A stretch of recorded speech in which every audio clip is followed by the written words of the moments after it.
오늘 하나님께서 우리에게 주시는 말씀을 함께 읽도록 하겠습니다. 오늘 하나님께서 우리에게 주시는 말씀은 사무엘상 1장 1절에서 20절까지의 말씀입니다. 저와 여러분이 한 절씩 교독하도록 하겠습니다. 제가 먼저 읽겠습니다. 에브라임 산지 라마다 임소빔에 에브라임 사람 엘가나라 하는 사람이 있었으니 그는 여로보암의 아들이요 엘리후의 손자요 도후의 증손이요 숲의 현손이더라. 그에게 두 아내가 있었으니 한 사람의 이름은 한나요 한 사람의 이름은 분인나라. 분인나에게는 자식이 있고 한나에게는 자식이 없었더라.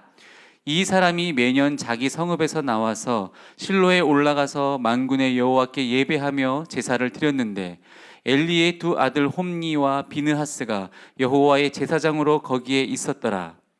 엘가나가 제사를 드리는 날에는 제물의 분깃을 그의 아내 분인나와 그의 모든 자녀에게 주고 한나에게는 갑절을 주니 이는 그를 사랑함이라. 그러나 여호와께서 그에게 임신하지 못하게 하시니 여호와께서 그에게 임신하지 못하게 하심으로 그의 적수인 분인나가 그를 심히 격분하게 하여 괴롭게 하더라. 매년 한나가 여호와의 집에 올라갈 때마다 남편이 그같이 하매 분인나가 그를 격분시키므로 그가 울고 먹지 아니하니 그의 남편 엘가나가 그에게 이르되 한나여 어찌하여 울며 어찌하여 먹지 아니하며 어찌하여 그대의 마음이 슬프냐. 내가 그대에게 10 아들보다 낫지 아니하냐 하니라. 그들이 실로에게 먹고 마신 후에 한나가 일어나니 그때 제사장 엘리는 여호와의 전 문설주 곁 의자에 앉아 있었더라. 한나가 마음이 괴로워서 여호와께 기도하고 통곡하며 서원하여 이르되 만군의 여호와여 만일 주의 여종의 고통을 돌보시고 나를 기억하사 주의 여종을 잊지 아니하시고 주의 여종에게 아들을 주시면 내가 그의 평생에 그를 여호와께 드리고 삭도를 그의 머리에 대지 아니하겠나이다. 그가 여호와 앞에 오래 기도하는 동안에 엘리가 그의 입을 주목한즉 한나가 속으로 말하며 입술만 움직이고 음성은 들리지 아니하므로 엘리는 그가 취한 줄로 생각한지라. 엘리가 그에게 이르되 내가 어찌하여 취하여 있겠느냐. 포도주를 끊으라 하니 한나가 대답하여 이르되 내 주여 그렇지 아니하니이다. 나는 마음이 슬픈 여자라 포도주나 독주를 마신 것이 아니요 여호와 앞에 내 심정을 통한 것뿐이로니 당신의 여종을 악한 여자로 내가 지금까지 말한 것은 나의 원통함과 격분됨이 많기 때문이다 하는지라. 엘리가 대답하여 이르되 평안히 가라. 이스라엘의 하나님이 내가 기도하여 구한 것을 허락하시기를 원하노라 하니 이르되 당신의 여종이 당신께 은혜 입기를 원하나이다 하고 가서 먹고 얼굴을 다시는 근심빛이 없더라. 그들이 아침에 일찍 일어나 여호와 앞에 경배하고 돌아가 라마의 자기 집에 이르니라. 엘가나가 그의 아내 한나와 동침하매 여호와께서 그를 생각하신지라. 한나가 임신하고 때가 이름에 아들을 낳아 사무엘이라 이름하였으니 이는 내가 여호와께 그를 구원하였다 합니다. 아멘. 모두 자리에 앉으시겠습니다. 이제 담임 목사님께서 나오셔서 믿음으로 가정을 살린다라는 제목으로 말씀을 전해 주시겠습니다. 할렐루야. 순전한 교회 주일 예배 참여하시는 여러분 모두를 주님의 이름으로 환영합니다. 우리 인사 나누실까요? 사랑하고 축복합니다. 기도하고 말씀 전하겠습니다. 하나님, 오늘 우리에게 주시는 아버지의 말씀을 온전하게 아버지 나의 말씀으로 깨달으며 주 앞에 서기를 원합니다. 역사하셔서 우리에게 주시는 주님의 말씀 들으며 아버지 나에게 아버지께서 도전하시는 대로 순종하여 가정을 대하고 가정 위에 담대히 서는 은혜를 허락하여 주시옵소서. 감사드리며 예수 그리스도 이름으로 기도합니다. 아멘. 1년에 한 번 52주 중에 한 주는 저희가 가정주일 그리고 가정을 좀 주제로 말씀을 나눕니다. 여러분, 설교는 어떤 부분은 나를 위해서 주는 말씀도 있지만 어떤 부분은 내가 좀 맞지 않는 말씀이라도 남들이 들어야 되기에 내가 중보자의 마음으로 또 들어야 되는 설교가 있어요. 근데 오늘은 특별히 뭐 가정이 있는 분이나 혼자 있는 분이나 할 것 없이 결국은 가정과 연결이 되기 때문에 그 부분의 말씀을 좀 준비했어요. 그래서 더 마음을 열고 함께 은혜 받았으면 좋겠고, 혹시 나와 상관없는 말씀처럼 보여도 그런 말씀은 세상에 없어요. 하나님이 우리에게 주시는 모든 말씀은 다 귀한 줄 믿습니다. 그래서 우리가 함께 좀 기대하는 마음으로 오늘 말씀을 좀 대했으면 좋겠어요. 신앙생활에 있어서 어떤 것이 당신에게 만족을 줍니까? 하는 주제로 이 설문조사를 작년 9월에 한 기록이 있어요. 한국의 IFCJ라는 가정의 힘이라는 단체에서 조사 의뢰를 했고 지앤컴 리서치에서 설문조사를 실시했는데요. 여기에 이제 몇몇 흥미로운 결과들이 있어서 먼저 말씀드리고 제가 좀 보여드리고 싶은 걸 좀 이야기하려고 그래요. 청년기, 장년기, 중년기, 이게 중년까지, 청년, 장년, 중년까지 이 신앙의 주요 관심사 1위가 뭔지 아세요? 마음의 평안과 위로예요. 다 힘들게 살고 있다는 거예요.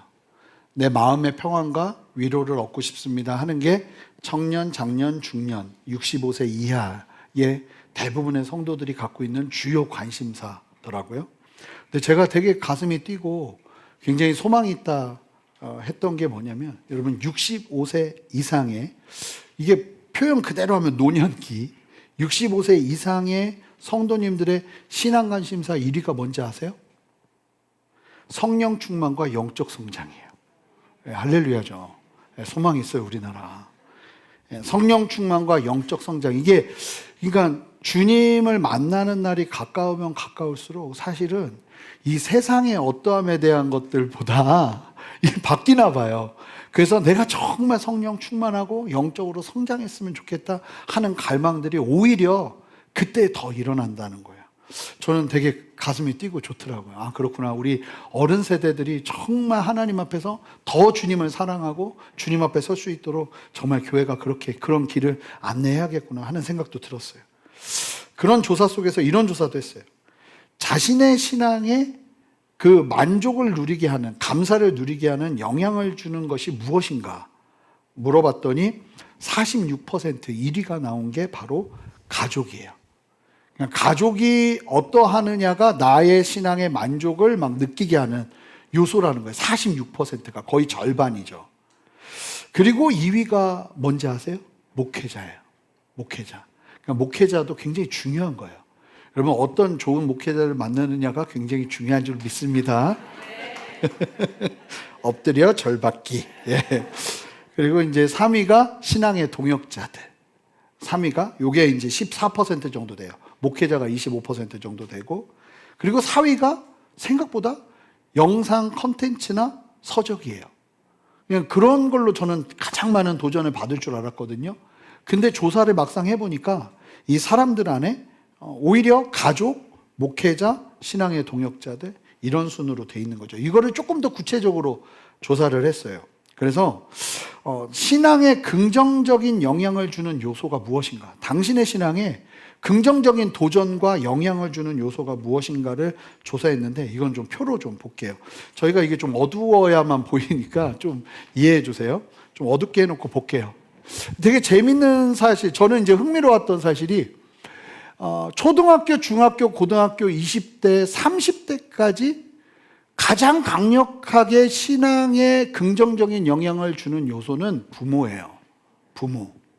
그리고 주변에 있는 사람들이에요. 그러니까 이 30대까지는 주변에 있는 사람들이 너무 중요한 거예요. 가까이에 있는 사람들이. 그래서 부모, 신앙, 친구, 선후배 뭐 거의 변함이 없죠. 그리고 이제 40대부터는 60대, 70대까지 목회자가 가장 강력한 영향을 줘요. 그러니까 목사가 정신 똑바로 차려야 된다. 저는 좀 무서웠어요. 그렇구나. 진짜 이 목회자가 깨어 있어야 되는구나. 그리고 저는 사실은 여길 줄 알았거든요. 배우자는 오히려 두 번째예요. 근데 건강하게 가고 있는 것 같아요. 건강하게. 그러면서 이제 이런 어떤 그림을 그리는 거죠. 제가 나누고 싶은 말씀은 뭐냐면, 다른 무엇보다 여러분, 그 가정이 한 사람의 신앙생활에 주는 영향력이 너무 크다는 거예요. 가정이. 성장 시절에 지대한 영향을 끼치는 건 가장 가까이에 있는 가족들이에요. 부모, 가족, 친구들. 그리고 어른이 되어서는 목회자가 주는 영향이 중요하지만 그 다음을 보시면 또 가족이에요.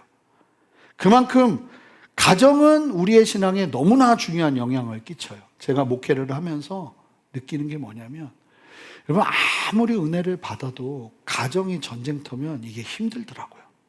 이 마치 이 은혜가 뿌리를 내리기 직전, 뿌리를 내릴 틈도 없이 이제 어디로 돌아가시냐면 여러분들은 가정으로 돌아가시거든요. 여기서 내가 뜨겁게 은혜를 받아도 이 가정에 변화가 일어나지 않으면 사실은 그 건강한 신앙을 이루어간다는 게 이게 참 쉽지 않은 것 같아요.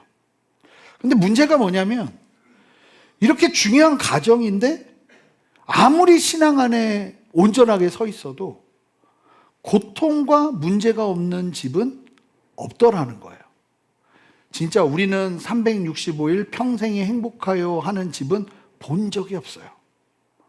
그래서 오늘 말씀은 뭐 부부네 나는 혼자네 하는 것 없이 우리는 가장 긴밀하게 가족들과 연결이 되니까 이 안에서 우리가 그럼 어떻게 그 문제들을 대하며 살아가야 되는지를 함께 보고 싶어요.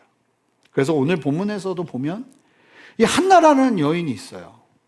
사랑도 많이 받고 그렇게 살고 있는, 겉으로 보면 너무나 멋지고 절기만 되면 온 가족을 데리고 와서 예배를 드리는 너무 귀한 가정이에요. 우리로 따지면 주일마다 가족들 손 푹 붙잡고 다 같이 와서 예배 드리는 정상적인 가정처럼 보여요. 그런데 안으로 들어가면 여기도 문제가 있어요. 자, 1절, 2절을 보시면 에브라임 산지 라마다임 소빔에 에브라임 사람 엘가나라는 남성 한 사람의 가정이 소개가 돼요. 그는 여로함의 아들이요 엘리후의 손자요 돈의 증손이요 솔의 현손이더라. 그러면서 가족이 소개되는데 그의 아내가 둘이 있었어요. 당시에는 그런 일부 다처제였으니까 둘이 있었는데 한 사람의 이름은 한나고 또 다른 부인의 이름은 분인나였어요. 그런데 문제가 있는데 이건 이제 조금 이따 살펴볼 거예요. 분인나에게는 자식이 있었고 한나에게는 자식이 없는 문제가 있었어요. 이거는 이제 두 번째로 살펴볼 거고, 그런 과정 속에서 이제 문제가 일어나는데 가정에서 갈등이 되는 문제를 좀 먼저 살펴볼 거예요. 자, 4절 5절을 보세요. 여러분 4절 5절을 함께 읽겠습니다. 함께 읽습니다. 시작. 엘가나가 제사를 드리는 날에는 제물의 분깃을 그의 아내 분인나와 그의 모든 자녀에게 주고 한나에게는 갑절을 주니 이는 그를 사랑함이라. 그러나 여호와께서 그에게 임신하지 못하게 하시니. 어떤 문제가 있나요? 편애가 있습니다. 편애. 남편 엘가나가 한나만 좋아해요. 분인나도 뭐 좋아한다고 하지만 눈에 딱 봐도 너무 분명한 이 편애가 보이는 거예요. 과한 사랑을 한나에게 주고 있어요. 그러니까 자연스럽게 어떤 일이 벌어지냐면 사랑을 덜 받는 분인나 입장에서 이런 태도가 나옵니다. 이게 뭐 부인, 오늘날은 자식들 간에도 그럴 수 있겠죠.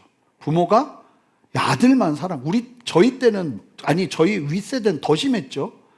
아들만 사랑하잖아요. 그러면서 막 편애를 받고 자라면 이게 얼마나 괴롭습니까? 근데 편애가 일어나다 보니까 자연스럽게 어떤 일이 벌어지는가? 6절 보시면 여호와께서 그에게 임신하지 못하게, 한나에게 못하게 하심으로 그의 적수인 분인나가, 가족의 구성원 중에 그의 적수가 있어요. 이게 가정이라는 거예요. 여러분 다 행복해 보여도 가족 안으로 들어가면 가족들 안에 적이 있고 적수로 보여지는 대상이 있고 괴롭히는 대상이 있더라는 거예요. 분인나가 그를 심히 격분하게 하여 괴롭게 했다고 이야기를 해요. 그러니까 남편 엘가나가 한나를 편애하자 분인나와 갈등이 일어나요. 게다가 여러분 보시면 제사를 드리는 날에 제사의 분깃을 분인나와 자녀들에게 주는 게 아니라 한나에게 갑절을 준다고 그러잖아요. 여러분 율법상 장자에게는 이 갑절의 분깃을 줘요.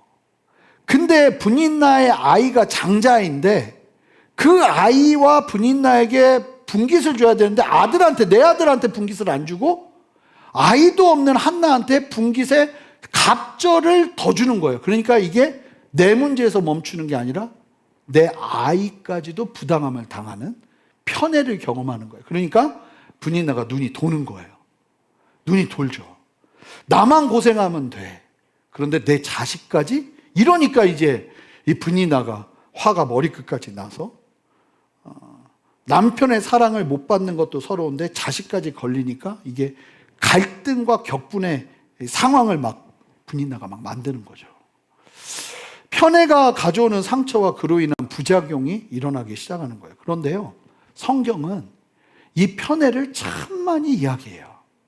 이 편애의 문제 때문에 일어나는 여러 가지 문제를 통해서 하나님이 섭리 가운데 하나님의 일들을 이루세요. 아브라함은 사라와 하갈 사이에서 사라를 편애해요.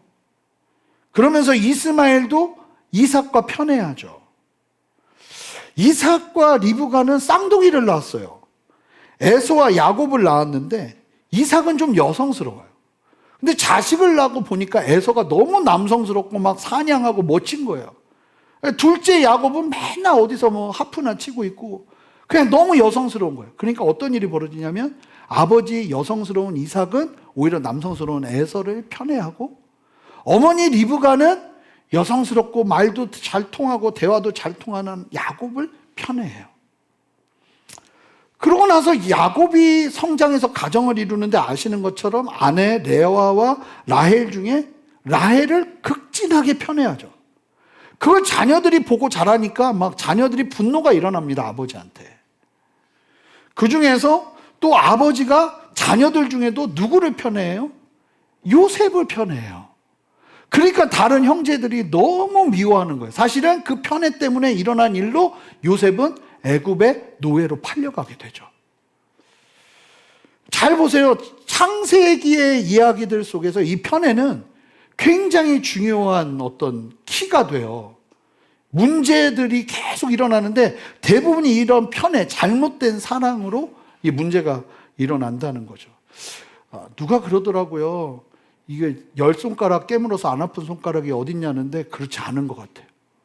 덜 아픈 게 있고 더 아픈 게 저 둘밖에 없지만 그래도 안 그러려고 노력하죠. 근데 그럴 수 있겠더라고요. 그런데 우리가 기억해야 되는 게 뭐냐면, 여러분, 우리는 편애를 하면 안 돼요. 가정은 공정한 사랑이 흐를 수 있도록 최선을 다하셔야 돼요. 여러분, 만약에 오늘 이 말씀을 듣다가 내가 혹시 내 자녀들을 편애하진 않는가? 내가 누군가를 편애하지 않는가 하는 생각이 들면 기도하시고요. 자녀한테도 용서를 좀 구하세요. 미안하다고. 내가 너 똑같이 사랑하고 싶다고. 결단하셔야 돼요. 여러분, 예수님은요, 원수도 사랑하라고 하세요. 아멘이죠. 쉽지는 않지만. 예수님 무슨 얘기를 하시냐면, 악인과 선인에게 빛을 같이 비추신대요. 의로운 자와 불의한 자에게 같은 비를 내리신대요. 하나님은 공평하신 분이에요. 여러분, 성경은 자녀를 노하게 하지 말라고 부모들에게 얘기해요. 사실은 잘못된 편애는 가정을 깨뜨리는 거죠. 할 수만 있다면 우리가 공정하게 사랑하는 은혜가 필요해요. 여러분, 전 많이 봤어요. 저 예전에 선교단체에서 이 막 상처 있는 분들, 어르신들 대부분, 특히 여성분들은 아버지의 말도 안 되는 아들만 위하는 그 편애 때문에 얼마나 마음이 상하면서 살았는지. 근데 참 신기하죠? 본인이 어른 되셔도 또 본인도 편애를 해요. 이게 사람이에요. 너무 심각한데? 그래도 뭐 그게 우리의 모습이니까. 그래서 여러분, 가능하면 이 공정한, 근데 이 가정에 이 편애의 문제가 있었어요. 그러니까 막 맨날 난리가 나는 겁니다. 난리가 나는 겁니다. 그리고 이 가정에, 한나의 가정에 또 어떤 문제가 있었냐면 불가항력적인 어려움이 있었어요. 불가항력적인 어려움. 여러분, 우리가 보았지만 한나에게는 아이를 가지지 못하는 아픔이 있었습니다. 이거는 내가 노력을 한다고 될 수 있는 문제가 아닌 거죠. 그런데 여기서 더 고통을 가중시키는 표현이 있어요. 뭐예요? 하나님이 그리하고 있다는 거예요. 하나님이 임신을 막으셨다는 거죠. 불임에 관해서 이야기를 하려는 건 아니에요. 그런데 우리의 인생에 일어나는 어떤 문제들이 그냥 자연적인 우리의 죄성으로 말미암아 세상이 부패해서 일어나는 문제도 있지만 우리 인생 가운데 일어나는 어떤 문제는요, 하나님이 우리의 인생 가운데 간섭하시기 위해 주시는 문제들도 있어요. 불임이라는 것도 그냥 어쩔 수 없는 불임이 있지만 하나님의 작정한 뜻 가운데 그러한 일도 일어날 수 있다는 사실을 우리에게 말해주고 있는 거죠. 좀 더 확대하면 병도 그래요. 여러분, 우리의 인생에 문제와 고통이 있는데요, 그 문제와 고통은 두 부류가 있다고 봐요. 그냥 일어나는 문제예요. 이거는 여기서 너무 많은 의미를 새기려고 하는 것보다는 그 문제를 이겨내는 데 집중하는 게 필요해요. 그런데 어떤 문제는요, 하나님이 주시는 게 있어요. 이게 기가 막히게 알아요.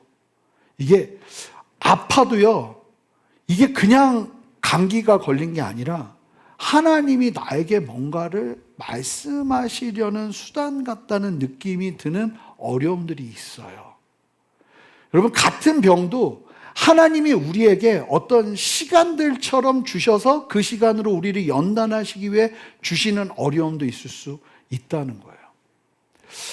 저희 아버지 얘기를 가정 때마다 하게 되는 것 같아요. 저희 아버지 지금은 소천하셨지만 저희 아버지는 고집이 엄청나신 분이셨어요. 안 바뀌어요, 안 바뀌어요. 근데 아버지가 풍이 8번이 오니까 제가 여러 번 말씀드렸잖아요. 아버지 쓰러져 계시고 말을 못 하시게 됐어요. 오른쪽을 못 쓰셨어요. 글씨를 쓰는데 거울에 쓰는 것처럼 한순간 바뀌어버리더라고요. 얼마나 답답하시겠어요. 기억나는데 교회 이제 병원에 누워 계시는데 문을 열고 목사님이 들어오는데 목사님 들어오는 걸 보더니 으악 하면서 우시더라고요. 그러더니 목사님이 손잡더니 이제 예수 믿으시겠어요? 그랬더니 아버지가 고개를 끄덕거리면서 예수님을 믿더라고요. 그러고서 한 7년은 고생하셨지만 교회를 얼마나 열심히 나가셨는지 몰라요. 이제 저희 아버지 술장군이셨거든요. 술은 더 이상 마실 수도 없고 술 딱 끊고. 근데 지금 생각해 보면 우리에게는 은혜의 질병이었다라고 담대히 말할 수 있어요. 그런 게 있더라고요. 그러니까 여러분, 가정마다 어려움이 없는 집이 없는데 이런 문제도 있다는 거예요. 불강력적인 어려움. 그리고 어떤 부분에서는 하나님 안에서 해결해야 되는, 근데 이 말씀이 누군가에게 괴로움과 고통이 되지 않기를 바랍니다. 무슨 얘기냐면 모든 불강력적인 어려움이 하나님의 작정으로 이루어지는 건 아니에요. 여러분, 분별 잘 하셔야 돼요. 담대하게 싸워나가야 되는 게 있고 하나님 앞에 엎드려야 되는 문제가 있는 거예요. 이건 내가 노력한다고 해서 해결할 수 있는 문제가 아니죠. 내 손밖에 문제인 거예요. 그런 문제가 가정에 찾아올 수 있다는 거예요, 없다는 거예요? 있다는 거예요. 한나의 가정에 그런 문제가 있었다는 거예요.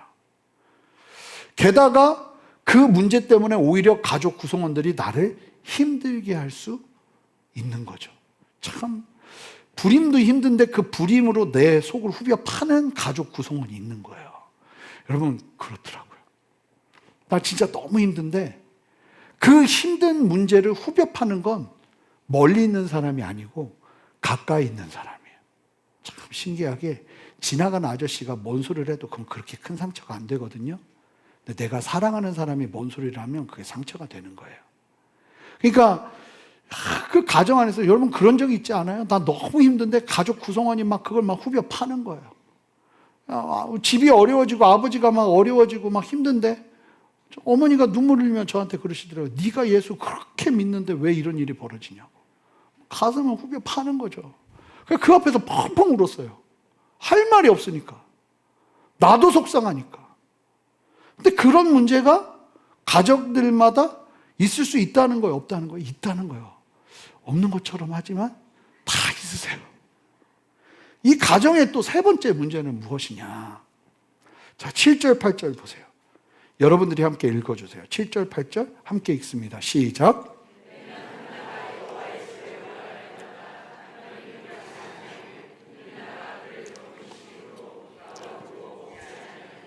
그의 남편 엘가나가 그에게 이르되 한나여 어찌하여 울며 어찌하여 먹지 아니하며 어찌하여 그대의 마음이 슬프냐 내가 그대에게 10 아들보다 낫지 아니하냐 하니라. 이 가정의 가장 큰 문제는 남편 엘가나입니다. 공감 능력 제로.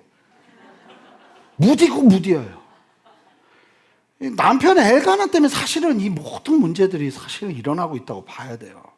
엘가나가 눈치가 있어야 되는데 지금 자신의 편애 때문에 이 가정이 이 풍비박산이 나고 있는데 그것 때문에 고통받고 있는데 여기서 지혜롭게 말하고 행동하면서 이 문제를 수습해야 될 가장이 뭔 말을 하냐면 내가 그대에게 10 아들보다 낫지 않냐는 열불나는 마음에 휘발유 붓는 얘기를 합니다.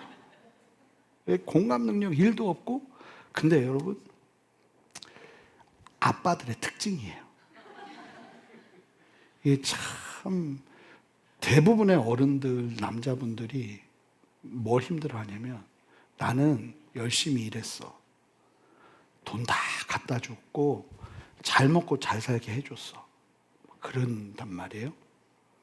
그런데 이제 어느 순간 돼서 딱 보면 나만 집에 천덕꾸러기가 돼 있는 거예요. 참 엘가나는요 몰라요. 그 보시면 계속 안 변해요. 자, 우리 여성분들 저와 함께 외쳐볼까요? 엘가나는 변하지 않는다. 자, 기어가 왜 이렇게 작게 얘기하세요? 좀 더 크게. 자, 엘가나라고 안 하고 남편이라고 하겠습니다. 자, 남편은 잘 변하지 않는다. 그리고 더 놀라운 사실은 남편들은 이쯤 되면 잘하고 있다고 생각합니다. 진짜예요. 제가 왜요? 가짜 같아요? 진짜예요. 제가 말씀 여러 번 드리지 않았어요? 이렇게 신방 가면 옛날에 지금은 이제 신방 갈 일이 많이 없으니까 여성 목장 가면 가정의 문제가 막 눈물 없이는 들을 수 없는 스토리들이 막 나와요. 그럼 내가 이걸 부인 얘기를 들었잖아요. 근데 남편 목장을 간단 말이에요. 너무 걱정이 돼서 남편도 울 걸 예상하고 난 막 걱정이 되는 거예요. 어떤 말씀을 나눌까? 그랬더니 직장하고 자기의 삶만 나눠요. 그래서 제가 혹시나 싶어서 가정은 문제 없어요? 그러면 아무 문제 없는데요? 거의 7, 80%가 그래요. 엘가나는 몰라요. 진짜 몰라. 엘가나는 눈치도 없어요. 공감도 잘 못해요. 근데 엘가나 입장에서도 참 엘가나도 불쌍한 사람이에요. 이 사람은 그거밖에 안 보여요. 지금 부인이 그렇게 힘든데도 아니 이거 해주면 되잖아라고 생각하면서 뭐가 필요한지 모르는 거죠. 여러분 이거는요 안 하는 게 아니라 못하는 거예요. 한 번 더 외쳐볼까요? 엘가나는 못한다. 이게 사실인 거예요. 이것 때문에 지금 계속 갈등이 일어나요. 엘가나가 좀 근데 여러분 여성 중에도 엘가나가 있어요. 그렇더라고요. 남자가 오히려 한나 같고 아내분이 엘가나 같은 분들이 있더라고요. 막 눈치 없으시고 공감 능력 없으시고 전진 앞으로만 외치는. 기가 막히죠. 10 아들보다 내가 낫지 않냐고. 나만 있으면 되지. 왜 불행하냐고. 그냥 우라통 터지는 얘기를 하는 거예요. 한나의 가정에 3가지 문제가 있어요. 남편 엘가나의 편애로 인한 한나와 분리나가의 심각한 갈등. 자, 그러면 이거를 바꿔주고 고쳐줘야 될 가장 중요한 사람, 엘가나만 바뀌면 되는데, 엘가나가 바뀌지 않는 문제. 3번째, 내 힘으로 어찌할 수 없는 불강력적인 문제. 여러분, 문제 없는 가정이 있던가요? 없어요. 아무리 화목해 보여도요, 아무리 행복해 보여도 직접 만나서 얘기 들어보잖아요. 눈물 없이는 들을 수 없는 스토리가 다 있어요. 사연 없는 가정은 없어요. 부모와 관계가 좋으면 자녀와 문제가 있고요. 자녀와 부모와 관계가 좋으면 부부 간에 문제가 있고요. 우리 가족은 다 행복한데 희한하게 형제들과의 문제가 있고요. 저는 어렸을 때요, 우리 가족만 살았으면 좋겠다는 생각을 참 많이 했어요. 지긋지긋해요. 아버지의 형제분들이 다 같이 살았거든요. 방 3개 있는 집에. 맨날 싸우는데 우리 때문에 싸우는 게 아니라 맨날 형제간에 싸우시는 거예요. 전 자다 일어나면 그 싸우는 소리에 깨는 게 너무 싫었어요. 그래서 전 지금도 여러 번 말씀드리지만 자다가 저를 함부로 깨우면 제가 그렇게 예민해요. 막 화가 나요. 막 일어날 때. 어릴 때부터 막 그러다 보니까 자다가 누가 깨우면 우리 집은 전쟁터였어요. 그 꼴이 너무 보기 싫어서. 문제없는 집이 어디 있어요? 가족이 행복하면 외부 가족들이 또 어렵게 하고 이런 일들이 일어나더라는 거죠. 그런데요, 여러분, 오늘 말씀의 중요한 맥은 뭐냐면 사람이 우리의 문제를 해결해 주지 않는다는 거예요. 자, 보시면 분인나도 엘가나도 변하지 않아요. 이 가정에서 아무도 변하지 않아요. 너무 사람에게서 그 문제를 해결하려 하면 누구만 힘드냐? 나만 힘들다. 사실은 이것만 듣고 가도 돼요. 나만 힘들다 그래봤자. 자, 그럼 그 문제를 가지고 엘가나 눈치 없는 말에 막 우라통이 터지고 당신 지금 뭔 소리 하는 거야? 똑바로 정신 못 차려? 당신 때문에 지금 이러는 거 아니야? 이 얘기를 해야 되는데 이런 말을 안 해. 한나가. 그러면서 어떻게 이 가족의 갈등과 불가항력적인 문제를 해결해 가는가? 자, 10절 함께 한 목소리로 읽습니다. 함께 한 목소리 읽습니다. 시작. 한나가 마음이 괴로워서 여호와께 기도하고 왜 한나가 하나님께 기도한다고 얘기해요? 이유를 얘기하죠. 마음이 괴로웠기 때문이에요. 마음이 괴로우면요, 사람한테 얘기하는 거 아니에요. 여러분, 마음이 괴로우면요, 하나님 앞으로 나가서 통곡해야 돼요. 저는 우리 교회 예배가 마음껏 울 수 있는 교회면 좋겠어요. 그러니까 옆에서 누가 막 운다고 눈치 주면 안 되는 거예요. 누구라도 그냥 와서 울고 기뻐하고 감사하면서 갈 수 있는, 예배는 감정이 아주 많이 풀어지는 시간이어야 해요. 여러분, 예배는 절제되는 시간이 아니에요. 성경적인 예배는 감정을 하나님께 다 풀어놔요. 마음이 너무 괴로우니까 한나가 뭘 했냐면 울면서 하나님 앞에 기도를 했대요. 통곡을 했대요. 통곡을. 사람들이 괴롭게 하고 있어요. 그런데 한나는 원인이 되는 사람들에게 나가질 않아요. 사람들이 원인이 되었는데 문제를 하나님께 풀어요. 우리 하나님께는 그렇게 나가는 거예요. 여러분, 상처는 하나님께 나아가 푸는 거예요. 엘가나가 열아들보다 내가 낫지 않냐는 말도 안 되는 헛소리를 하고 있는 그때에 통곡이 튀어나와야죠, 남편한테. 그런데 의미가 없어요, 별로. 왜냐하면 엘가나는 변하지 않기 때문에. 의미가 별로 없어요. 여러분, 제가 너무 부정적인 얘기를 한다고 생각하세요? 잘 보세요. 사람은 잘 안 변해요. 기도하는 사람만 변해요. 그러니까 사람으로부터 받은 상처를 품고 하나님 앞에 나아가 기도하기 시작하는데 그냥 기도하는 게 아니라 통곡을 하면서 기도하는 거예요. 그래서 한나의 기도의 특징이 4가지가 있어요. 첫 번째, 한나의 기도는 마음을 푸는 기도를 해요. 감정을 쏟아놓으면서 기도해요. 사람에게 통곡하는 것이 아니라 하나님께 통곡. 여러분, 눈물을 어디서 제일 많이 흘려야 돼요? 하나님 앞에서 흘리셔야 돼요. 여러분, 우리의 예배, 우리의 기도는 그런 시간이 돼야 돼요. 하나님 앞에서 통곡하는 거예요. 여러분, 사람 앞에서 우는 것도 필요하죠. 필요해요. 그러나 누구보다도 하나님 앞에서 많이 우시는 저와 여러분 되시기를 주님의 이름으로 축복합니다. 특별히 우리의 상처를 안고 하나님께 나아갈 때 그 믿음의 걸음은 나와 가정을 살리는 줄 믿습니다. 지혜로워야 되거든요. 성도는 항상 강조합니다. 성도는 뭐가 중요한지를 알아야 되고 멀리 볼 줄 알아야 돼요. 인생에서 지금 일어나는 일들 속에서 뭐가 중요한지를 알아야 된다는 거예요. 보세요. 분인나와 엘가나를 한나가 불러서 당신 여기 앉아봐. 분인나, 너 일로 와봐. 해서 이야기하는 것보다 그걸로는 안 바뀌어요. 누가 바뀌는 게 가장 빠르고 현명한 거냐면 내가 바뀌는 게 가장 빠르고 현명한 거예요. 그럼 나는 어떻게 바뀌느냐? 기도밖에 없다는 거예요. 저는 믿는 건 MBTI 아무리 강하다고 그래도 기도하며 하나님 앞에 서는 사람들의 MBTI는 바뀌어요. 바뀌더라고요. 하나님의 사명이 있고 하나님의 뜻이 있으면 내 기질을 바꿔버려요. 세상은 내 기질에 맞지 않으면 안 해버리는데 우리는 순종하니까. 그러니까 우리의 인생은 계속 변하는 거예요. 브닉나와 엘가나를 바꾸는 것보다 내가 바꾸는 게 더 빠르니까 이 한나는 하나님 앞으로 나가는 거예요. 왜요? 그게 가장 빠른 길이니까. 여러분, 빠른 길을 선택하셔야 돼요. 뭐가 중요한지를 아셔야 돼요. 하나님 앞에 나가는 길이 가장 중요한 길인 줄 믿습니다. 여러분, 사람에게 뭘 하려고 하지 마세요. 그것보다 더 빠른 건 하나님에게 가는 길이어야 해요. 두 번째, 한나가 그렇게 막 마음을 쏟아놓으며 기도하니까 어떤 일이 벌어지냐면 변화가 일어나요. 기도하는 사람에게는 변화가 일어나요. 자, 어떤 변화인가? 11절 함께 한 목소리로 읽습니다. 함께 읽습니다. 시작. 서원하여 이르되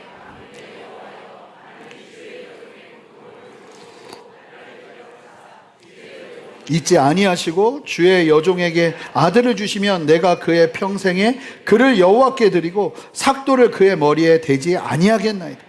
원래 자식을 원했던 이유는 이런 이유가 아니었어요. 그냥 갖고 싶었겠죠. 나도 남들처럼 아들 하나 있으면 좋겠고 뭐 자녀 하나 있으면 좋겠고 그 마음이었겠죠.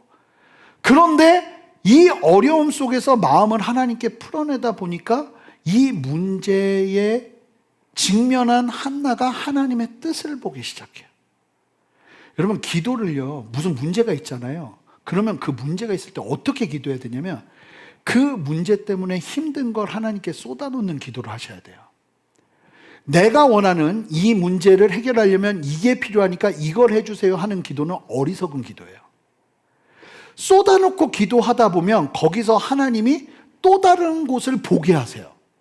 그러면 그 기도를 가지고 그 문제를 기도하기 시작하는 거예요.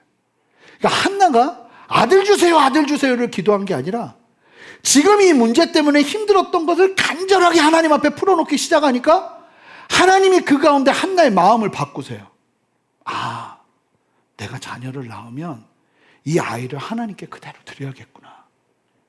그 마음이 일어나기 시작하면서 한나의 중심이 바뀌죠. 자녀의 문제가 자녀를 하나님께 드리는 믿음의 결단으로 바뀌는데 이게 기도를 통해서 이루어진다는 거예요. 여러분, 그러니까 기도가 사람을 바꾸는 거예요. 여러분, 기도하는 사람은 바뀌어요. 저 여러 번 말씀드리잖아요. 같이 일하는 사람 중에 뛰어난 사람이 힘들어요. 변하는 사람이 좋아요. 하나님 앞에서 계속 변할 수 있는 사람이 좋아요. 난 이 정도 하니까 난 이 정도 합니다. 이런 사람보다 부족하지만 하나님 앞에서 변화될 가능성이 있는 사람이 훨씬 일하기 좋아요. 여러분, 교회는 그런 곳이고 우리의 믿음의 걸음은 그래야 될 줄 믿습니다. 나는 원래 이래가 아니에요. 그래서 간절히 마음을 놓고 기도하다 보면, 그러니까요, 여러분, 기도는 백지장을 갖고 나가야 된다니까요. 어떤 문제가 있어요. 그냥 그거를 백지장에 적어 놓으면서 하나님, 나에게 지금 이런 문제가 있어요. 하나님, 나 이것 때문에 이런 게 힘들어요. 이걸 솔직하게 풀어놓는 게 기도인 거예요. 그렇게 기도하다 보면 하나님이 나에게 감동을 주시기 시작하세요. 그러면서 나의 중심이 바뀌는 거죠. 사업적인 문제가 있어요? 그러면 그 사업적인 문제를 이렇게 고쳐주세요라는 기도보다는 사업적인 문제 때문에 지금 뭐가 어려운지를 하나님께 고백하세요. 그렇게 고백하다 보면 하나님께서 주시는 마음과 감동이 있어요. 제가 믿기로는 그러다 보면 사업을 향한 하나님의 마음을 보게 돼요. 그럼 좀 다른 차원으로 가게 되죠. 교회를 개척하고 싶고 교회를 성장시키고 싶은 마음? 아니요. 교회를 향한 주님의 마음이 뭔지, 그리고 개척하면서 힘든 내 마음을 주님께 고백하다 보면 하나님이 그 가운데서 다음 시즌을 보게 하시는 은혜가 있더라고요. 그러니까 저는 처음에 교회 개척할 때 교회 철학도 안 정했어요. 내가 뭘 알아요? 내가 원하는 철학에 주님 맞춰 놓으려고요? 그런 적 없어요. 아무것도 몰라요. 전 솔직히 지금도 뭐 큰 비전과 큰 꿈이 없어요. 실망하시는 건 아니죠? 그거 아니에요. 그냥 하나님이 걸으라는 거 걸으면서 그 다음 국면을 보여주시면 난 거기서 최선을 다해서 걷는 거예요. 그게 우리를 살리지, 이거 안 해주면 나 힘들어요, 하나님. 이러면 안 된다는 거예요. 여러분, 우리의 기도는 하나님께 풀어놓는 기도여야 해요. 그러다 보면 하나님이 중심을 바꾸세요. 하나님께서 한나의 태를 막으셨다고 했잖아요. 무엇을 위함이겠어요? 바로 이 시간을 위함인 거예요. 나 바뀌라고. 어려움 속에서 나 바뀌라고. 하나님께서 우리의 중심을 바꾸시기 위해 그런 힘든 시간들을 허락하신다는 거죠. 여기서 순서가 중요한 거예요. 한나가 하나님 앞에 통곡하면서 마음을 풀어내자 그의 중심이 건강하게 변화되기 시작하는 거죠. 수고하고 무거운 짐진 자들아 다 내게로 오라. 일단 가는 거예요. 내가 내 짐을 어떻게 옮겨주고 그런 생각하지 않고 가는 거예요. 그리고 주님이 하시는 말이 뭔지 알아요? 내 멍에를 메고 배우래요. 스트레스 더 주는 얘기를 해요. 수고하고 무거운 짐을 지고 가고 있는데. 근데 주님이 주시는 멍에를 메고 가다 보면 그 짐이 쉽고 가벼워지는 역사를 경험하게 된다는 거잖아요. 그러니까 하나님 앞에서. 그리고 세 번째 한나의 기도의 특징은요. 12절 13절 한 목소리 읽습니다. 함께 읽습니다. 시작.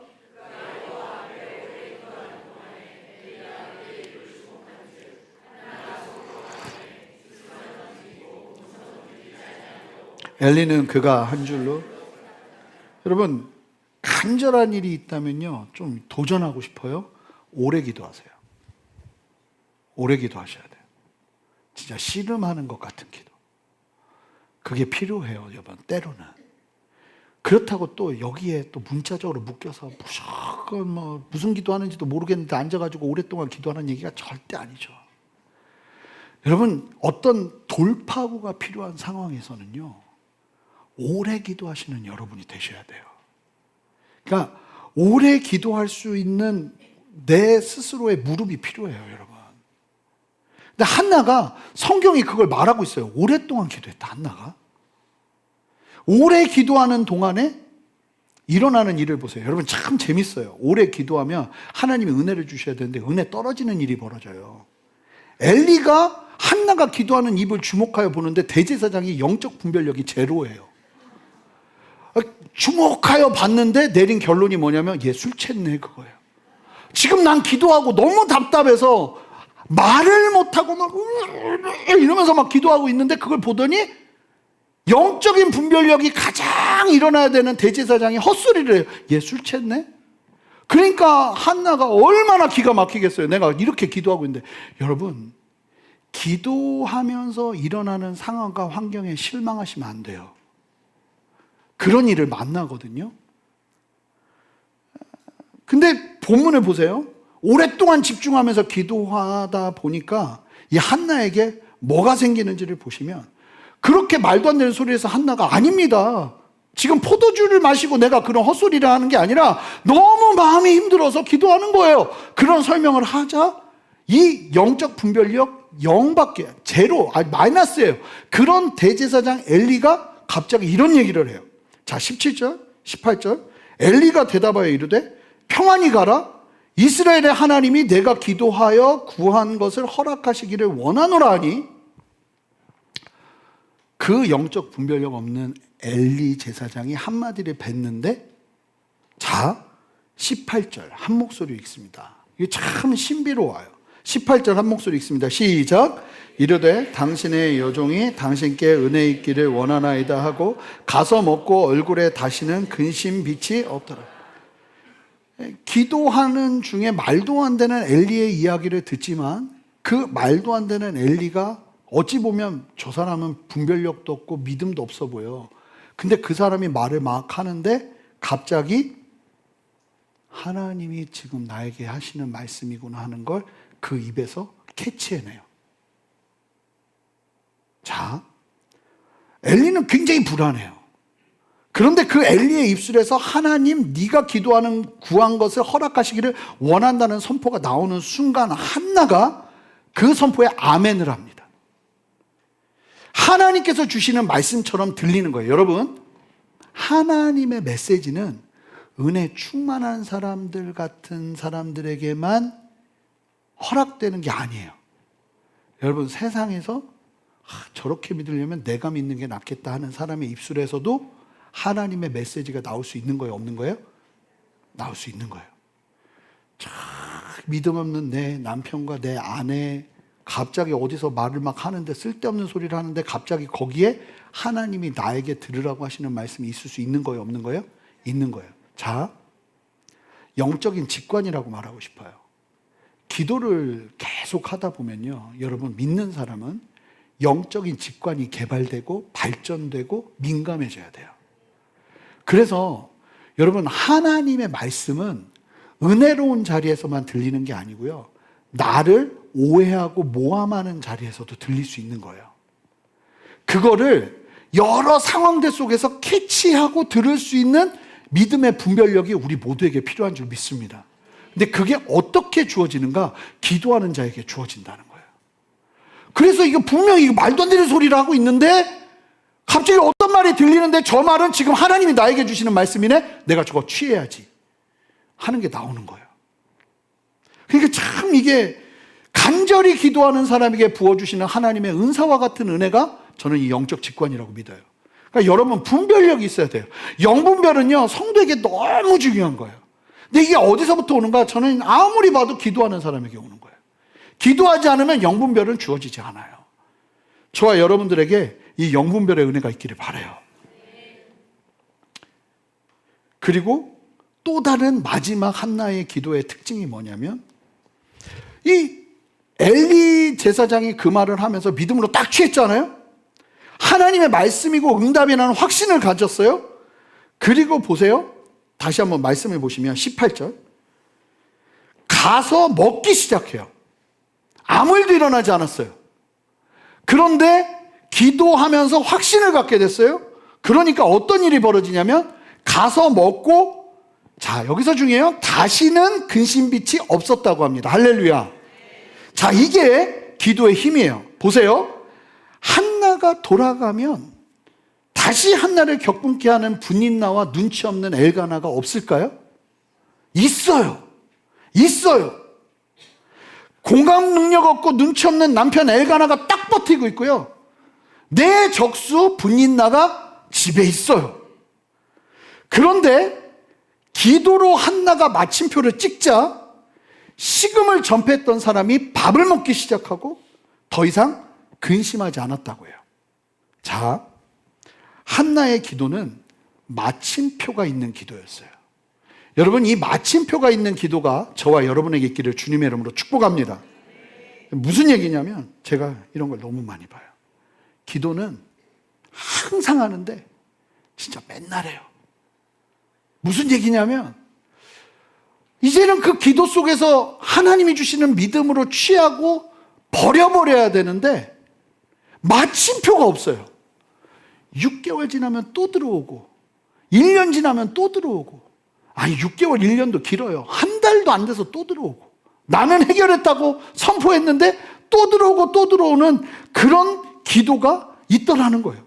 그런데 한나의 믿음이 우리 모두에게 필요한 줄 믿습니다. 여러분, 기도를 통한 변화를 경험하지 못하고 계속해서 같은 모습, 같은 상처로 나가는 경우가 얼마나 많은지 몰라요. 근데 오늘 저와 여러분들에게, 여러분 그거 아셔야 돼요. 제가 전도사로 사역했던 교회가 상처 치유에 특화된 교회였어요. 그래서 맨날 치유해요. 그런데요, 맨날 치유하면 건강해질 것 같죠? 제가 깜짝 놀라게 되는 사실이 뭔지 아세요? 맨날 치유하니까 맨날 아파요. 진짜예요. 아니, 맨날 상처 치유했는데 또 맨날 아파. 맨날 울고 있고 거기서 헤어나오지를 못하더라고요. 예전에는 DTS라는 훈련을 할 때 치유 시간을 많이 가졌어요. 막 반응을 하니까. 근데 요즘 추세가 어떠냐면 그 시간들을 좀 줄여요. 왜냐하면 그게 해결책이 아니라는 걸 아는 거예요. 여러분, 상처를 계속 건들면요, 덧나요. 어느 정도 덮어놓고 이제 움직여야 되는 거예요. 그래서 너무 상처와 아픔과 고통에 관심 갖고 거기에만 매달리고 그러면 안 되는 거예요. 그러니까 마침표가 필요한 거죠. 그리고 한나는 확신이 오자 어떻게 해요? 행동으로 이어지는 거예요. 여러분, 기도에 믿음이 붙으면 하나님의 응답은 현실보다 마음에 먼저 임한다는 사실을 기억하시기 바라요. 무슨 얘기예요? 현실에 뭐가 일어나는 게 아니라 마음에 분명하게 뭐가 일어난다는 거예요. 양치호 목사님이라고 그러는 분이 계셔요. 지금 은퇴하신 걸로 아는데 인천에 어떤 교회를 담임하시는 목사님인데 그분이 저희 오셔서 설교했던 기억이 나요. 허리가 너무 아팠대요. 그래가지고 막 이 치유가 필요한데 기도를 그렇게 하는데 갑자기 이제 기도원에서 기도를 하고 나오는데 아침 해가 산에서 이렇게 확 뜨는데 이 해가 뜨는 걸 보면서 막 마음이 뜨거워지면서 말라기서 말씀, 여호와를 경외하는 자에게 의로운 해가 떠올라서 치료하는 광선을 바라리니, 이 말씀이 막 마음에 막 해와 함께 햇살과 함께 막 마음에 오니까 막 뛰면서 막 할렐루야 하나님 나를 고치신 하나님, 그 확신 속에서 막 찬양하고 기도했대요. 그랬더니 어떤 일이 벌어졌는지 아세요? 허리가 너무 아프더래요. 막 뛰어, 허리 아픈데 막 뛰다가 허리가 너무 아프더래요. 허리가 너무 아프더래요. 근데요, 제가 그 다음 말씀이 잊혀지지가 않는다니까요. 20년 전에 들은 얘기인데 화가 나더래요. 분명히 하나님은 나에게 확신을 주셨고 은혜를 주셨는데 허리가 왜 아파? 나는 나았어. 선포하기 시작한 거예요. 근데 재밌는 건 새벽 기도 끝나고 잠깐 자고 일어났는데 그 다음부터 안 아프더라는 거예요. 그게 참 신기하죠.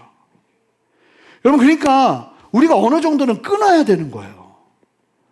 하나님이 나에게 확신을 주실 때 믿음으로 아멘하고 그거를 받아버려야 되는 거예요. 그리고 마침표를 찍어야 되는 거예요. 여러분, 마침표 찍으세요. 언제까지 20년, 30년 전 그때 지금 기억도 잘 안 나는 상처를 그냥 지금도 얘기하시면서 하나님 나 어떻게 해요? 언제까지 그러실 거예요? 아무도 안 그러시지만 그래도 뭐 그런다 생각하고 설교하는 거예요. 말씀이 그러니까. 언제까지 그러실 거예요? 안 그래야 되는 거예요. 담대하게 마침표를 끊으세요. 한나가 그 기도하고 나서 확신이 오니까 더 이상 근심하지 않았대요. 더 이상. 왜 근심할 일이 없겠어요? 분인나는 또 격동케 했을 거예요. 근데 저는 지금도 기억해요. 아버지랑 사이가 너무 안 좋았거든요. 여러분, 오늘 여러분 가정주의니까 어쩔 수 없죠. 아버지랑 사이가 너무 안 좋았거든요. 아버지는 그렇게 제 마음을 격동케 하는 단어들을 잘하세요. 그래서 싸우다 보면 몇 마디를 하시는데 저가 막 미치는 거예요. 그러면 또 막 미쳐서 집이니까 아버지한테 막 덤벼들죠.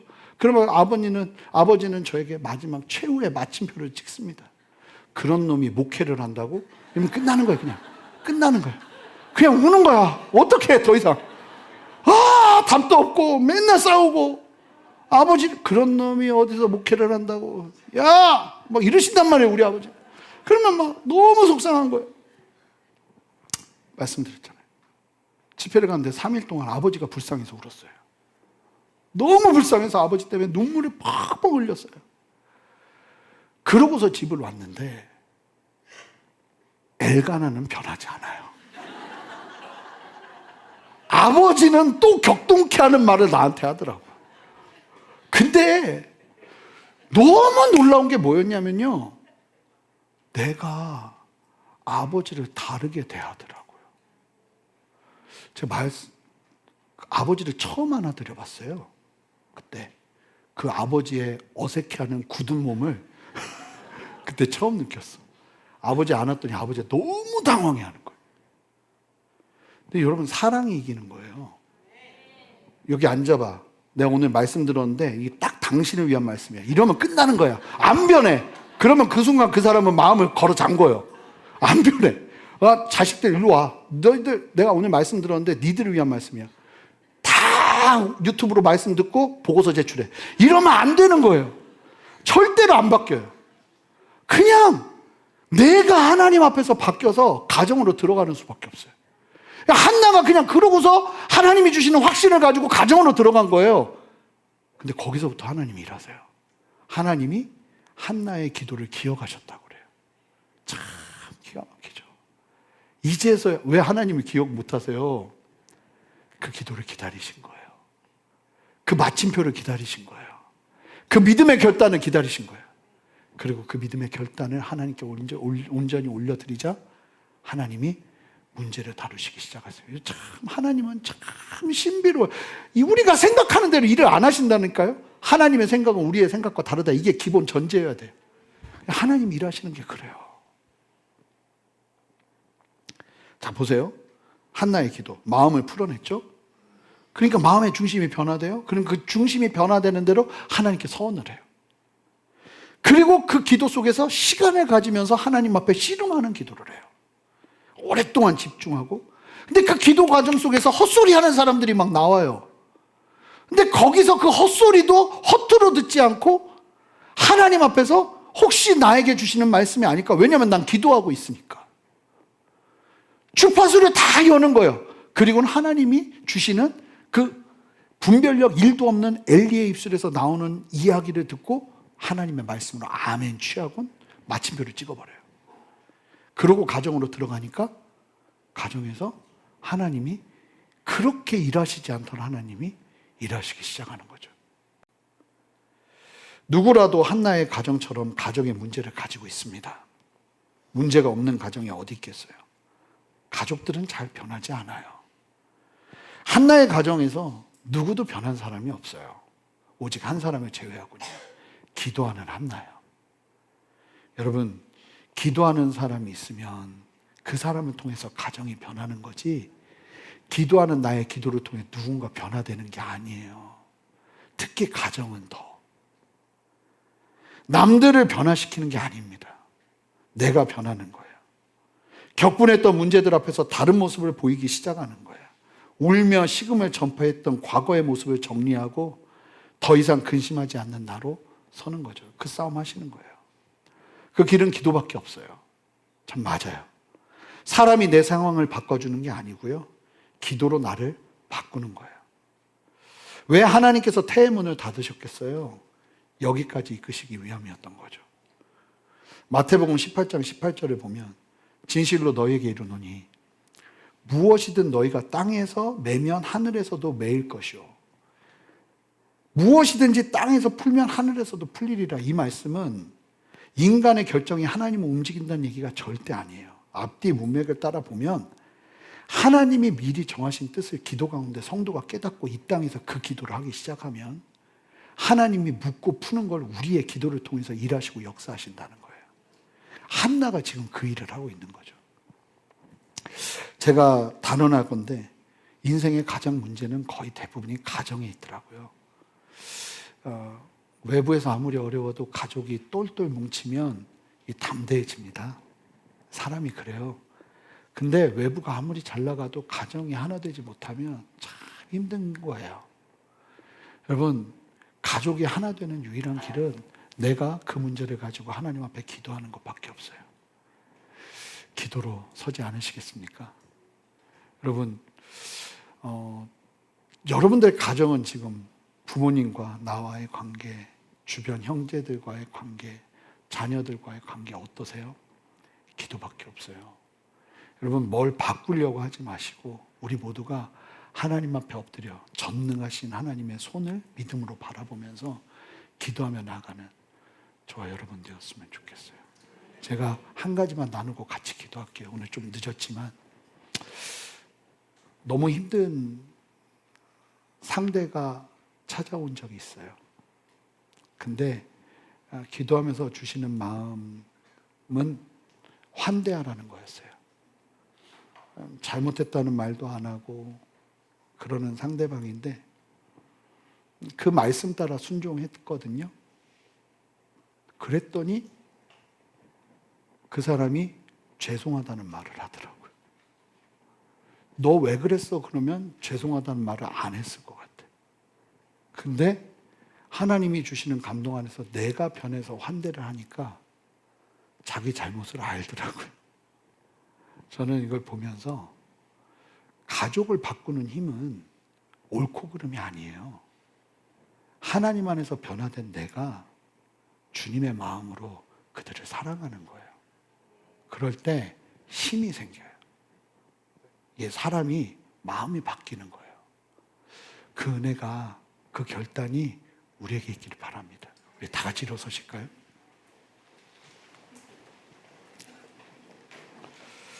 우리 다 같이 이 찬양 좀 하면서 나가면 좋겠어요. 전능하신 나의 주 하나님은 능치 못하실 일 전혀 없네. 우리의 모든 간구도, 우리의 모든 생각도, 우리의 모든 꿈과 모든 소망도 하나님의 그 능치 못하심을 신뢰하며 내가 순종의 걸음으로 기도하며 주 앞에 나가겠습니다. 그 마음 가지고 우리 함께 이 찬양으로 주님 앞에 나가기를 소망합니다. 우리 함께 고백합니다. 전능하신 나의 주 하나님은, 전능하신 나, 여러분 목소리를 높여서 고백하세요.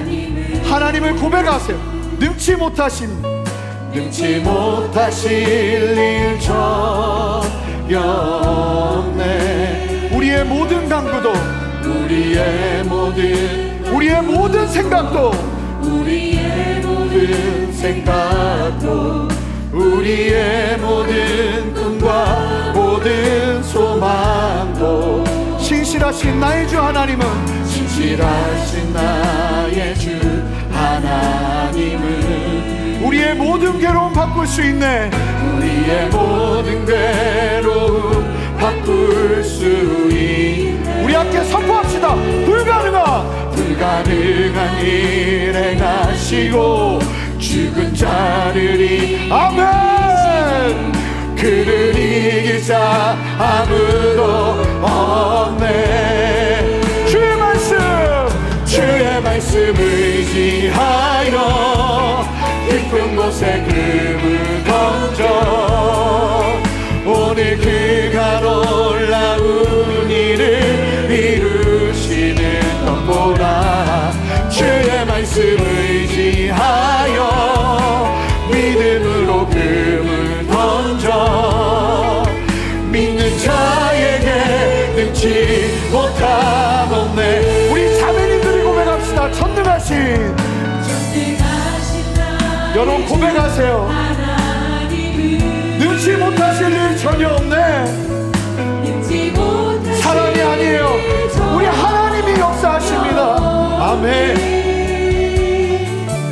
우리의 모든 간구도, 우리의 모든 아멘. 생각도, 우리의 모든 꿈과 모든 우리 형제님들 고백합시다. 신실하신 나의 주, 신실하신 나의 주 하나님은 우리의 모든 괴로움을, 우리의 모든 괴로움 바꿀 수 있네. 우리 두 손을 높이 듭시다. 불가능한 일 행하시고 죽은 자를, 우리 함께 한 목소리로 선포합니다. 그를 이길 자 아무도 없네. 주의 말씀 의지하여 깊은 곳에 금을 던져 아멘. 오늘 그 주님이 오늘 여러분들의 삶 가운데 놀랍게 하시는 일들을 바라보시기 바라요. 주의 말씀 의지하여 믿음으로 금을 던져 믿는 자에게 능치. 우리 함께 전심으로 눈을 들어 주를 보라. 눈을 들어 주를 보라. 내 모든 염려 주께 맡겨라. 아멘. 슬플 때에 주님의 얼굴 보라. 사랑의 주. 우리 가사를 바꿔서 고백합시다. 내 영혼아 주를 보라. 내 영혼아 주를 보라. 너의 모든 염려 주께 맡겨라. 아멘. 슬플 때에 주님의 얼굴 보라. 사랑의 주님 안식 주리라. 여러분 우리 다 같이 두 손을 들고 하나님, 사람에게 달려가지 않겠습니다. 하나님 앞에 통곡하겠습니다. 하나님 앞에 기도하겠습니다. 나의 가정의 문제, 나의 가정의 상황들 하나님께 올려드리며 나아가는 믿음의 결단이 내 안에 일어나기를 원하오니 하나님, 나의 기도를 들어주시옵소서. 마음을 쏟아놓고 결정하오니 하나님, 우리의 가정을 붙들어 주시옵소서. 사람을 의지했던 것들을 회개하세요. 사람에게 뭔가를 하려고 했던 그 걸음들을 하나님 앞에서 정리하세요. 하나님, 내가 주님 앞에서 해결하기를 원합니다. 기도하는 걸음이 있어지기를 원합니다. 주님, 나를 변화시켜 주시옵소서.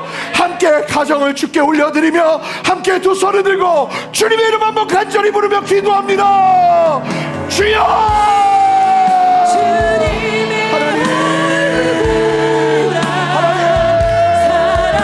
하나님 역사하여 주시옵소서. 하나님 만져 주시옵소서. 하나님 세대를 나눠 주시옵소서. 하나님의 마음과 하나님의 뜻을 보게 하여 주시옵소서. 아버지의 마음을 보게 하여 주시옵소서. 하나님 변화시켜 주시기를 원합니다. 하나님 변화시켜 주시기를 원합니다. 하나님의 뜻 가운데 다시 한번 내 마음을 맞추며 주 앞에 서기를 원합니다. 아버지여, 우리의 가정의 문제를 기도하는 자리로 가져가지 못한 자를 용서하여 주시옵소서. 한 사람 한 사람의 신령 가운데 다시 한번 주님의 마음을 하여 주시옵소서. 하나님 역사하여 주시옵소서. 하나님 보게 하여 주시옵소서. 하나님 지답게 하여 주시옵소서. 하나님 역사하여 주시옵소서. 하나님 붙들어 주시옵소서. 하나님 역사하시는 거에 주시옵소서. 제가요, 일부랑은 다른 감동인데요, 좀 우리가 정리하고 회개하는 시간을 가지면 좋겠는데, 다는 아니게 다 눈을 감을게요. 내가 보니까 엘가나 같습니다. 내가 지금 분인나 같습니다.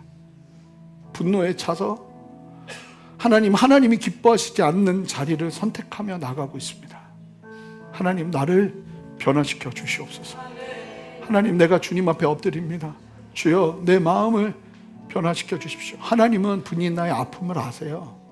편애가 주는 얼마나 큰 고통, 엘가나의 그 무지함을 하나님은 아세요. 하나님 만지실 거예요. 여러분, 이 시간 우리 안에 한나만 있는 게 아니에요. 분인나와 엘가나가 있어요.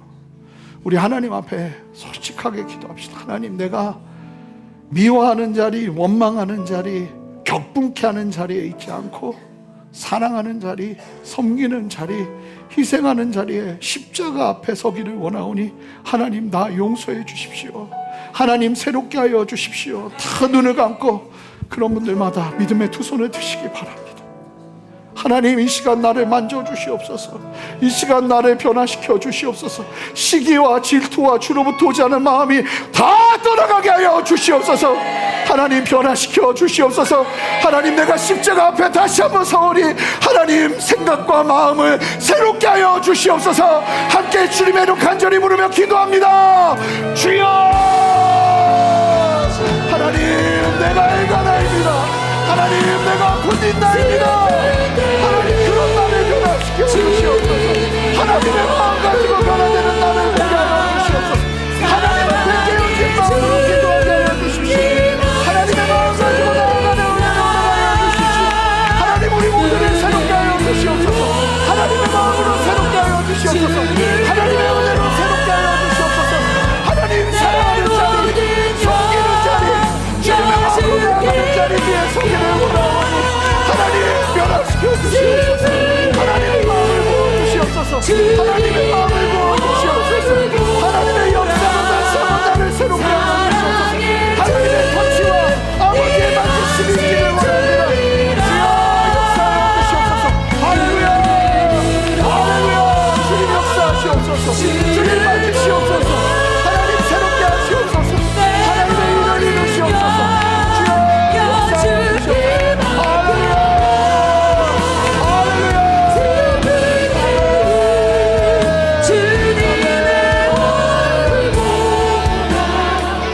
우리 마지막으로 한 가지 기도합시다. 하나님, 나에게도 마침표 찍는 기도가 일어나기를 원합니다. 더 이상 뒤돌아보지 아니하고 옛적의 과거의 아픔에 매이지 아니하고 하나님의 진리 안에서 새로워지기를 원하오니 주여, 마침표 찍게 하여 주시옵소서. 내 안의 모든 영역들 가운데 정리하고 믿음으로 확증 가운데 나가야 되는 결단이 필요하다면 하나님 깨닫게 하여 주시고 감사함으로 나아가는 은혜를 허락하여 주시옵소서. 내 눈앞에 결과가 일어나지 않아도 내 마음에 행하신 아버지의 확신을 가지고 아버지, 마침표를 찍겠습니다. 밥을 먹을 것입니다. 더 이상 근심하지 않을 것입니다. 주님의 역사로 나를 붙들어 주시옵소서. 우리 그렇게 함께 한 목소리로 주님 앞에 간절히 기도합시다. 주님의 이름 한번 부르며 마침표 찍습니다. 주여, 주님이 역사하여 주시옵소서. 하나님의 은혜를 풀어주시옵소서. 하나님의 역사하심과 다스리심으로 다시 한번 담대히 서는 은혜를 허락하여 주시옵소서. 하나님의 은혜를 위해 마침표를 찍는 은혜와 역사를 허락하여 주시옵소서. 하나님의 은혜 안에서 마침표를 찍으며 나아가는 은혜를 허락하여 주시옵소서. 성령이여 세일을 행하여 주시고 하나님의 일하심과 역사하심과 다스리심을 보게 하여 주시옵소서. 성령의 아버지의 만지심을 경험하게 하옵소서. 성령의 아버지의 일하심을 경험하게 하옵소서. 마침표를 찍을 수 있는 믿음을 허락하여 주시옵소서. 더 이상 되새기고 더 이상 되새기는 것이 아니라 하나님 앞에서 철저하게 마침표를 찍으며 나아가는 은혜와 역사가 일어나는 원하오니 하나님 역사하여 주시옵소서. 아멘.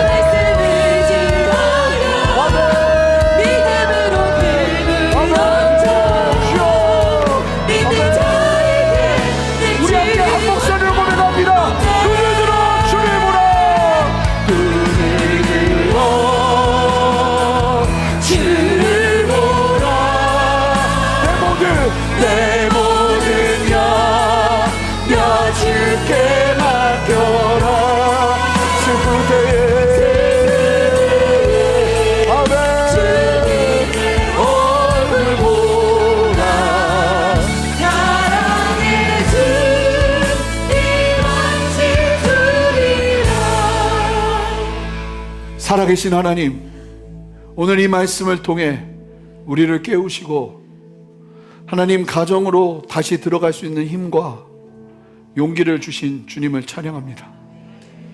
모두는 아니겠지만 어떤 사람들에게는 가정이 들어가고 싶지 않고 계속 일하다가 늦게 들어가서 잠만 자고 싶은 곳인 우리 성도들이 있을 텐데 하나님 이 시간 친히 찾아가셔서 네가 한나가 되어야 된다고 말씀하신 아버지 앞에서 은혜와 힘을 누리며 가정으로 들어갈 수 있는 주님의 마음을 되주시기를 소망합니다.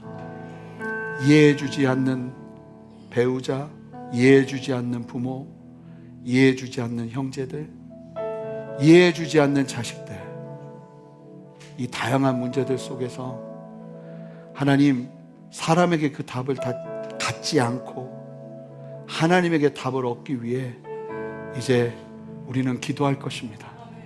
하나님, 기도의 영역 가운데 실제적으로 역사하셔서 하나님이 주시는 은혜 위에 마침표를 찍고 가정으로 들어가 하나님의 역사와 은혜를 경험하며 주 앞에 담대히 서는 은혜를 허락하시는 주님을 찬양합니다. 특별히 내가 너의 기도를 기다렸다고, 그 간구가 나오기를 기다렸다고 말씀하시는 아버지의 말씀 앞에 아멘으로 화답하며 하나님의 생명을 경험하는 우리 생명의 걸음을 걷는 심령들이 있을 것입니다. 하나님 역사하셔서 만지시고 더 온전하게 세워주시옵소서. 하나님, 우리의 소망은 예수 그리스도 주님이십니다. 주님 안에서 그 소망을 두고 가정과 사람들을 사랑하며 나아갈 수 있는 힘을 우리 모두에게 다시 한번 부어주시옵소서. 외로운 걸음 되지 않도록 하나님, 하나님의 은혜를 더하시고 아버지의 역사로 함께하여 주시옵소서. 감사드리며 예수 그리스도 이름으로 기도합니다. 아멘.